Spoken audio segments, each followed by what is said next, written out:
with Straight Up with Sean and Dre. Back at it again. Today we got a special guest in the building. Ty, what up? Thank you guys. Thank you for letting me come on tonight. You guys been doing it for the show, so I'm excited to be here to talk to you guys. Cool. So Ty, tell the people out there a little bit about Taisha. Who are you? Okay, so Taisha is my name, but I do go by Ty. I've known you guys for a while. How long? How many years now? It's been a minute. It's been 6 months. Yeah, it's been a minute. A little bit about me. I am 29. I have a 30th birthday coming up, so I'm kind of dealing with Make that. it rain. So I'm 29. I am a speech pathologist. So for those who don't know what that is, I work in elementary school. So I service kids from 2 all the way up to 18 with different communication impairments. So this is my 3rd year working into that. I'm a graduate of Hampton University, the real HU. With the Howards at? Shout out to the Pirates. So yeah, that's pretty much the gist of me right now in this moment. Just working and really being in my career. And then I train with you guys. So Dang, that's super cool because it's funny. Tonight's topic is actually communication. So if you teach kids how to talk and speech, I know we can talk to adults or something. yeah. Right. Communication.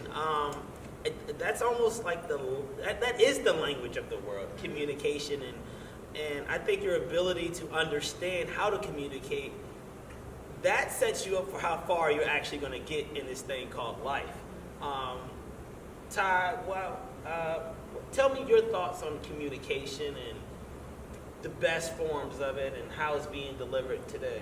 Well, I will say, I'm pretty sure we all can relate. A lot of people don't know how to communicate. No. Even just in relationships, friendships, growing up with your parents, communication is still something I'm struggling with. You would think it's easy. It's a transition of words. I say something, you say something, but that is difficult for a lot of people. So is it the transfer of words or the inability of people to understand and accept what was said? Meaning, the words are just words, but we put the feelings behind them. But the feelings don't change the context of the words unless you determine that it changed. So I think with communication, I think a lot of the issue is, I like to say, well, how would you like me to say it? Because we have this idea of when things or messages get delivered that I interpreted it this way. So then that meant this. But that's often not the case. And then that's where the breakdown starts to happen. Well, with that being said, I think part of that is the way a person is raised, Right. one cultural backgrounds and things of that nature. Because what you may say to me, I may understand because we're similar culture and have different same backgrounds. What we may say to someone else of a different ethnicity or culture, they may not understand, and the inflection of your voice may be different to them. Right. Because as Christine was talking the other day about this, 60% of communication is nonverbal. Right. And then this is of course the scientific analysis of it. And then the 30% is the inflection of the voice and the feeling behind it. And then 10% is what you actually say. So, But you may say differently. Right, and then with different people, if you do a nonverbal communication, that could offend them, and you haven't even said anything, but just your nonverbal, what you're presenting in your actions or how you stand, giving eye contact, that can offend a person before you even open your mouth. so it sounds to me like the communication starts with the individual themselves. Because it's not Which individual? The one that initiate the conversation or Or the one receive it? receiving it. you yourself. Because how you receive information is solely up to you. So nobody's ever anybody's problem based on what was said or what was did or what verbal or nonverbal gesture was had. If you look at me, hump your shoulders, well, what does that mean other than you humped your shoulders? I can take it as sass. Well, that would mean that we'd have to go back in your life where somebody did a lot of that and displayed that action to you, and now you're just relating that to everybody that does that motion. Right. So again, that's still a you thing, not a I don't know how to communicate. I don't know. It sounds like I don't know how to understand what transpired to cause that to happen. But still, at some point, if you are, let's use, for example, the shrug your shoulders, you have to be aware, too, if you're an adult doing that, somebody along your life has said, when you do that, it gives the impression that you don't care. So you have to be mindful, too, even though you might not intend for that to come across. Or agree with it. Right. You But- have to understand, well, when I do this, a person may feel like I'm giving them sass, but that's not my intent. That's So- just me. So do we base living off of what you perceive me to do or be? Because if I tell you that's not how it went, you're still going to feel how you felt. I don't have to be mindful of what anybody says because, again, that would mean that I would have to lower my standards, change my thinking, and just submit to a bunch of ways just because you don't get what I'm saying. But that's not true because you don't control me and I don't control you. So your words that you say are just what I just heard. I don't have to think of it more or less. That's up to me to determine all of that. And I think so much of today's world is be careful, be mindful of what other people say, but that's the whole thing about owning your identity. I shouldn't have to be mindful about what I say because you could get offended. You could catch a cold. You could get sick. I mean, I don't know what could happen, but I'm not responsible for you and how you interpret or receive information or what you understand based upon how you grew up, how you understand. Because again, if we're talking as adults, then it sounds like you should have went back to figure out why you think the way you think, why you understand how you understand. So for me, it's a little bit of a weird space because it's so much of it is what they perceive as wrong.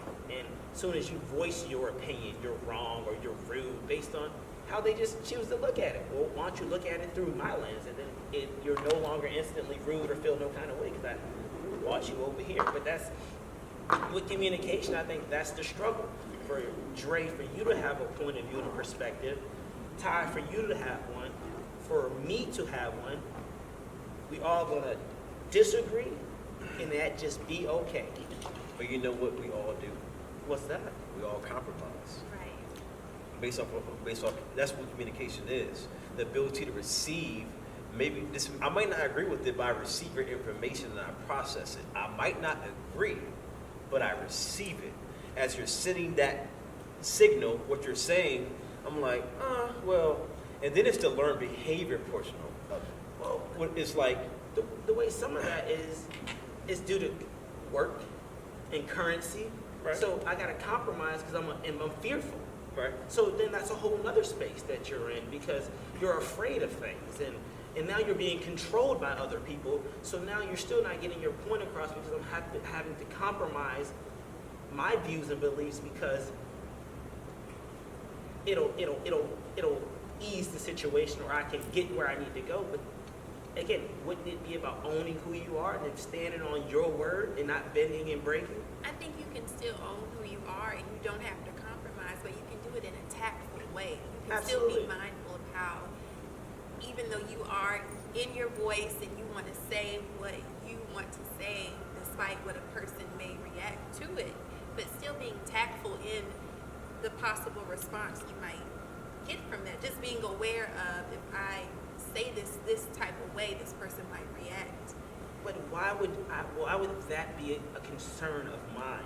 If I said it the way that I feel, and then now I should change how I feel based on how you are going to feel, so that would mean that your feelings mean more to me than my feelings. Give us an example.